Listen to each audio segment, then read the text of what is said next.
Stars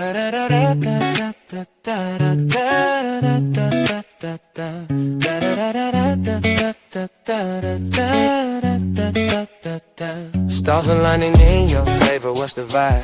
Pisces with a Taurus, loves a wild ride. Neptune's dreamy, Venus caught you. Earth and water mix, they say it's true. Late night calls when the moon is bright. Love language flow like a hip-hop delight. Gemini track, keep it fresh on the track. But your Aries moves got me never looking back. Celestial vibes in the spotlight. Looking at your chart, it's a cosmic invite. Celebrity couples living for the thrill like Jay and Bay. Got that powerful will. Astrology talks, every sign got a role. In this hip-hop love, we're chasing that goal. All right, guys. Today we're going to be reviewing Meg Thee Stallion and Klay Thompson. Now, the burning question that people are asking now is, why would he want to cheat on someone like her? We're going to get to that momentarily, but for right now, let's look at Meg Thee Stallion's natal chart, guys. Her sun is at 26 degrees of Aquarius, elevated high up in the 10th house. Now, it's making a grand trine to Vesta in the 2nd house, and also the vertex in the 6th house, right here, guys. Vesta is an asteroid that gives you an insatiable focus, guys. So that's really good when it comes to her expressing herself. She has an insatiable focus to make money. That's good, especially with this trine from her sun into the 2nd house with Vesta. Now, her sun is also trining the vertex. Now, the vertex, it's the point of inevitability, guys. So with this grand trine, she's going to express herself in an unconventional way no matter what. Now, with her sun elevated with this grand trine, she was going to be in the public eye regardless of what she did in life. So just keep that in mind. Now, look at the moon. Look at the moon, guys. It's at 28 degrees of Leo. Again, it's a reflection of how she was going to be on stage entertaining people. See that? The moon rules the public eye. It's in the 5th house. The 5th house rules entertainment. So that's good. I mean, all of those are good elements for her to be entertaining and to work in the entertainment business. And you know what? Look at this guy. She was born on a full moon too. See that? You guys see that? She was born on a full moon. So anytime you have the moon in opposition of the sun, of course, that's a full moon, guys. So she was born on a full moon. So I thought that was pretty cool about her. It's some, detrimental aspects to it, but it's also some cool aspects to it as well, guys. So pretty cool. She got some good stuff going on. So now, like I said before, the 5th house rules entertainment, and that's really good for her to be an entertainer. Now, let's take a look at Mercury. Her Mercury is at 5 degrees of Aquarius. Mercury is exalted in Aquarius. So it's very, very strong, guys. So when she speaks, people listen, especially since, she has a grand trine with Lilith right here. So she's able to create anything she wants with her words. And remember, Lilith has the ability to create and the ability to destroy. So I believe, if you guys don't remember, she was, when she got, I think, shot or something like that. And she had the thing with, the guy, Tony. So I remember she lied to Gayle King or something like that. So, she has the ability to create a narrative. So this can work in 2 ways. You see what I'm saying? Because she has Mercury retrograde as well. So, it's kind of easy for her to tell a lie. Hey, it is what it is.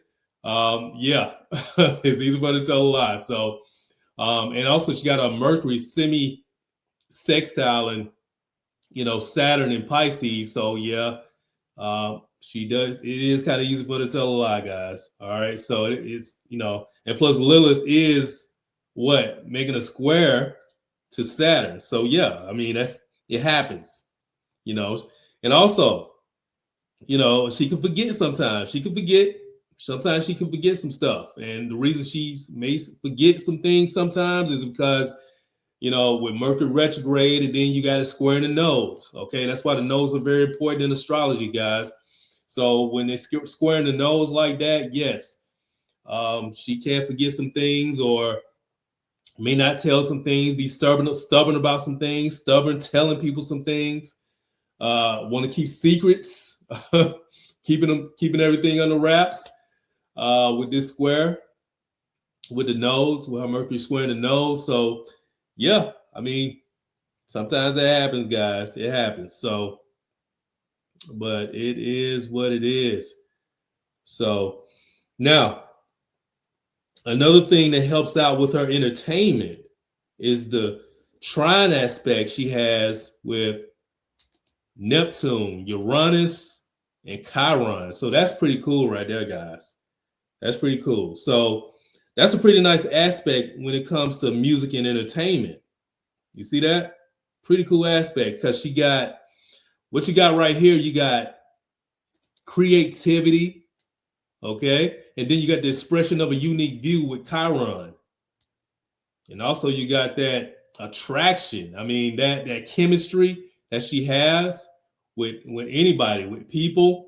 I mean, that's pretty cool. That's a pretty nice aspect when it comes to entertainment. So very nice, very nice. Now, relationships. Let's take a look at Venus, guys. So Venus is in Capricorn at 12 degrees.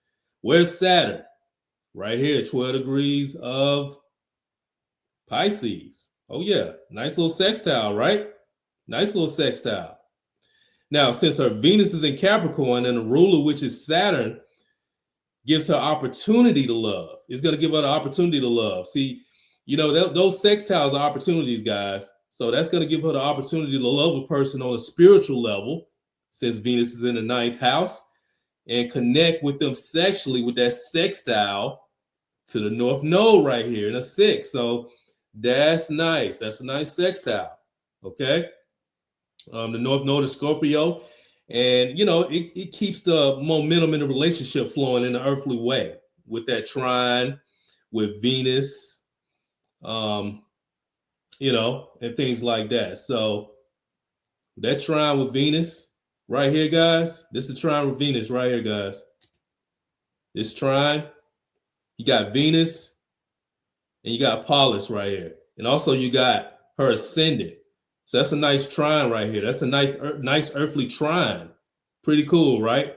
I like that. So yeah, I mean, she has that personality that wants to love with that Venus trine right here, with that Venus and ascendant trine, and you got Pallas right here. So, you know, she's able to love over and over again. She's able to love herself, guys. So she does love herself, right?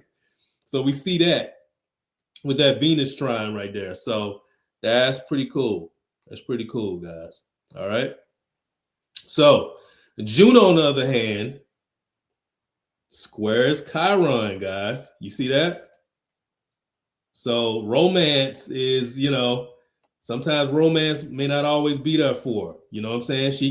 She has the ability to do that, but she can get hurt, just like what just happened, right? So that shows right there, that Juno square in her Chiron, it just showed up. You see that? That's what astrologers call that natal promise, guys. So, and basically what that says is, you know, when things are not perfect in a relationship, you know, sometimes she frees herself from it somehow. See that Juno is in Sagittarius, guys. So it has a freeing aspect to it. It does. This time, the other person freed her up. Sometimes she frees them up, frees herself up from the relationship, but sometimes the other person frees themselves up from her. All right, so just keep that in mind, guys. I mean, sometimes that's just how it is. All right. So although she has the opportunity for love, it's very difficult to maintain it. Also, look at her natal Mars in the 4th house right here. See this, guys? It's at 21 degrees of Leo. That's in opposition of her sun. Does everybody see that? It's in opposition of her sun, just like the moon. So individuals with this type of aspect can have their anger triggered by emotions, guys. So when I say, those detrimental aspects by being born on the full moon, this is one of them. Especially when you got Mars, which is right by our moon, is making a conjunction to the moon and in opposition of the sun. Yes. So, guys, she does have some anger issues, guys. So, like I said, people with this type of aspect, their emotions can get triggered, guys. Anger can get triggered by their emotions really, really quick, especially when their pride is hurt in front of large crowds or groups of people or something like that. So it is what it is. This is why she needs to have, conflict resolution skills. She's gonna have to work on conflict resolution skills. Okay, because with an opposition with Mars like that and the moon, it's going to be easy for her to get mad, easy for her to get angry when something doesn't go right or if someone's in opposition, with her. And this only happens, people will see this in their personal relationship with her. So this is not something that we might see. This is something that Klay Thompson might have saw or anybody she dealt with personally may have saw. Okay? And don't forget her Venus in Capricorn right here. It's actually semi-squaring her sun. So that's the alert point. Again, she has the opportunity to be in love, but maintaining love is very, very difficult, guys. Very difficult. And the reason is because the other person might fall out of love with her, which would be Klay Thompson. And let's just take a look at his chart right now, guys. He's not so different, huh? I mean, sun sign wise. He's also an Aquarius. Look at that. His sun is at 19 degrees of Aquarius. Now, he's very athletic. Look at his Mars, guys. It's in Capricorn. He got Mars at 7 degrees of Capricorn. All right. Mars along with these other planets in this stellium. Lots of nice conjunctions. He got Uranus for quickness, Neptune for creativity and foresight, knowing what a basketball is at all times. He has Saturn for focus. See that? Saturn for focus and discipline on his jump shot. Pretty cool. And you got Venus for doing something he loves, which is the game of basketball. But that Mars is going to give him that athleticism, guys. So that's pretty cool when it comes to his career. It really is. Now, relationships, not hot at all. Not at all hot, guys. He also has the opportunity to love, but he can't maintain a relationship either. You cannot maintain a relationship, guys, with your sun squaring Juno. You see that, guys? It's impossible. All right, you can't maintain a relationship like that. He can have the opportunity for love with his Venus sextiling his sun like this. Oh yeah, he got semi-sextiling his sun. It's a semi-sextile. So yeah, he has the opportunity for it and the resources for it. I say resources, not really the opportunity, but he does have resources to get love or find love.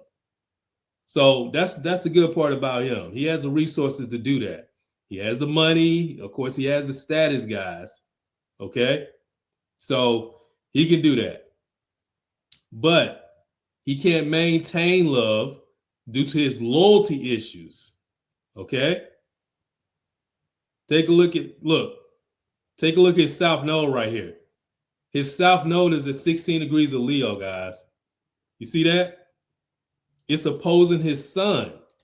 So Leo rules loyalty, guys. Just in case you don't know, Leo rules loyalty. So when you see these aspects like this, like a square, when someone has a planet, asteroid, or like a node in opposition of their sun and it's in Leo or something like that, they may have loyalty issues, guys, in some way, fashion, or form. So just keep that in mind. In this case, Klay Thompson's South Node is in opposition of his sun. It's in Leo, so you know he's going to have some loyalty issues. That's not including his moon right here. Look at his moon. His moon is also in Leo. It's at 7 degrees of Leo. Now, of course, it's squaring Lilith and stuff like that. So, again, that's just another reflection of his loyalty issues that he got going on. It's something that he's going to have to adjust to. And look at his inconjunct right here, guys. Now, his moon, now it could be a 7, 8, 6, depending on his time of birth, but it's making an inconjunct to Mars right here. So again, he has to adjust. He has to adjust to what? Trying to be loyal. All right. That's an adjustment that he has to make. In order for him to be loyal, he has to deal with this opposition right here with himself. He has to say, okay, I got to come to a middle ground myself, right?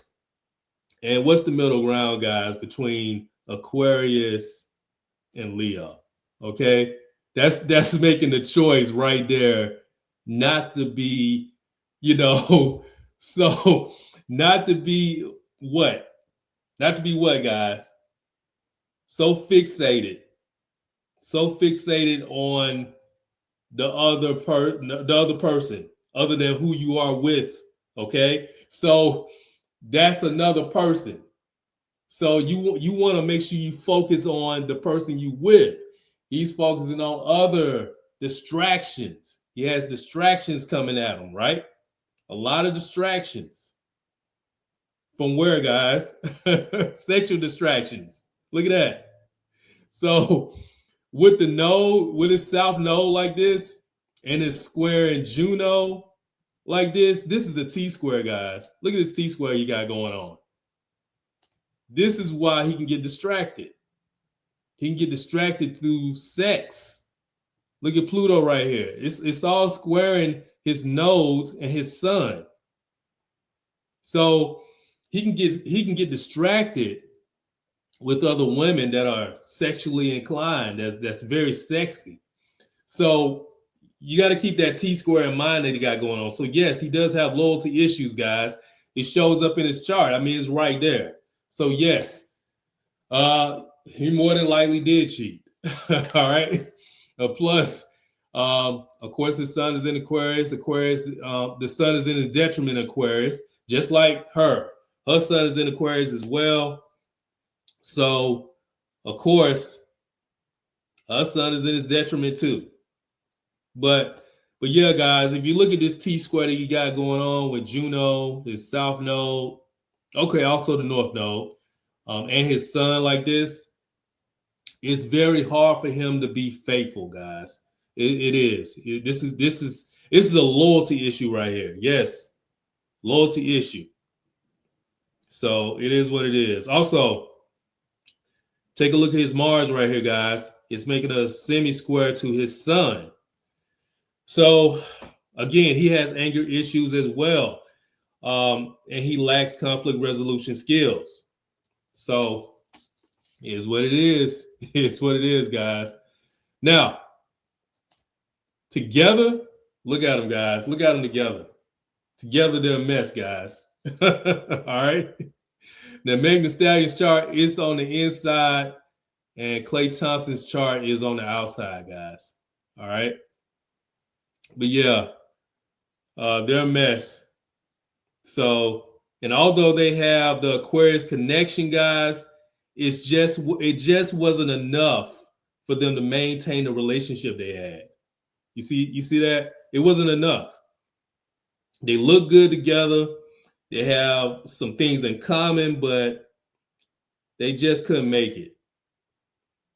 I mean, they were destined to meet and go through this relationship. I mean, look at Klay Thompson's sun right here, guys. Look at his natal sun. I mean, it's trining Meg Thee Stallion's vertex right there. You see that?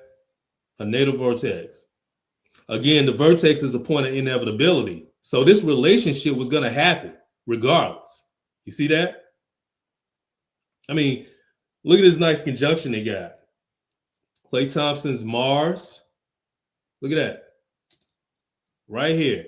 Making a nice conjunction to Meg Thee Stallion's Venus. I mean, look at that, guys. Really good down-to-earth sexual chemistry. That's good. So they had that sexual chemistry going on. Look at that. Uranus involved right on top of her Venus. Nice. So they had really good sexual chemistry. I did like that about them. So I like the chemistry they had. Now, if they had stayed together, they would have had twins, guys. Yes, she would have conceived twins with them. I mean, look at her natal sun right here.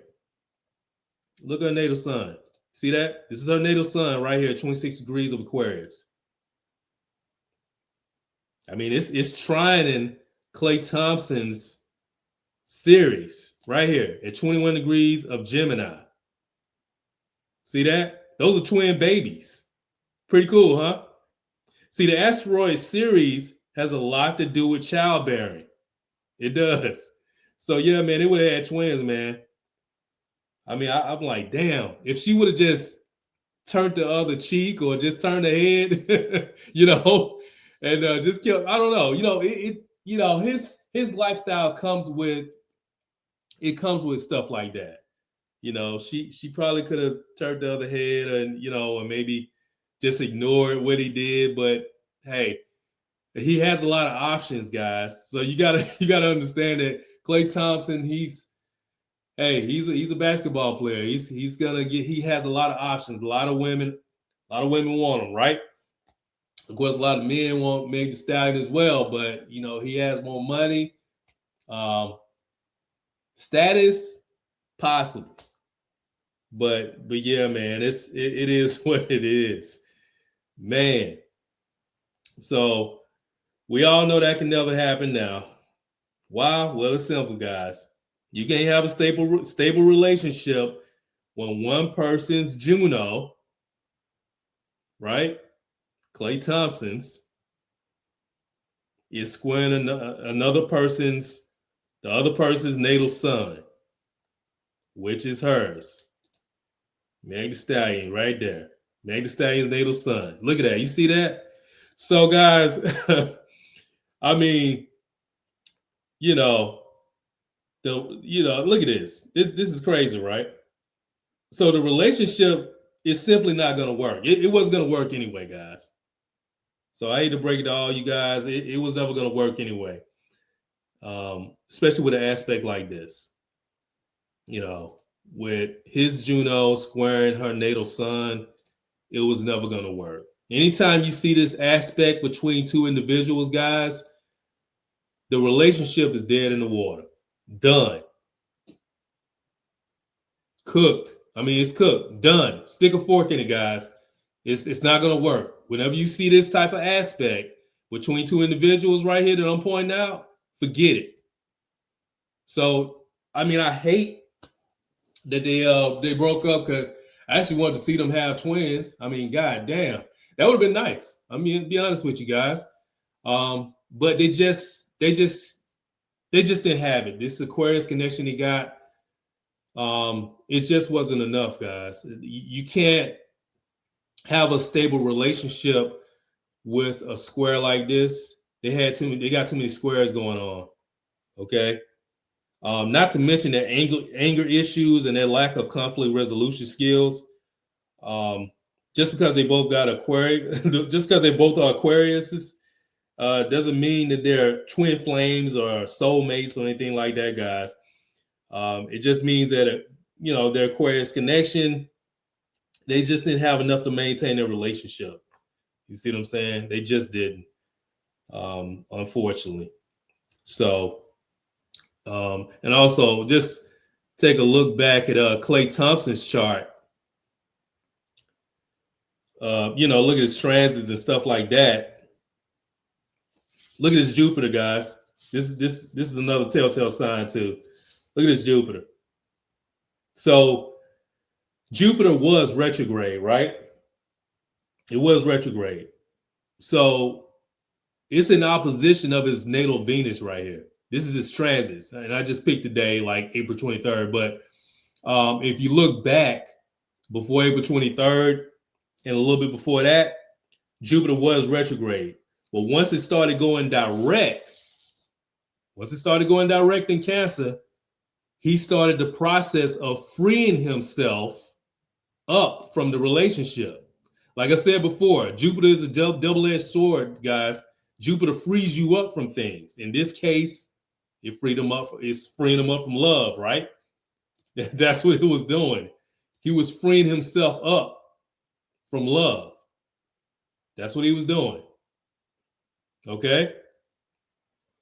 So, but to be honest, they both started this relationship at the wrong time, guys. They really did. I think they've been together for a year. And if you look back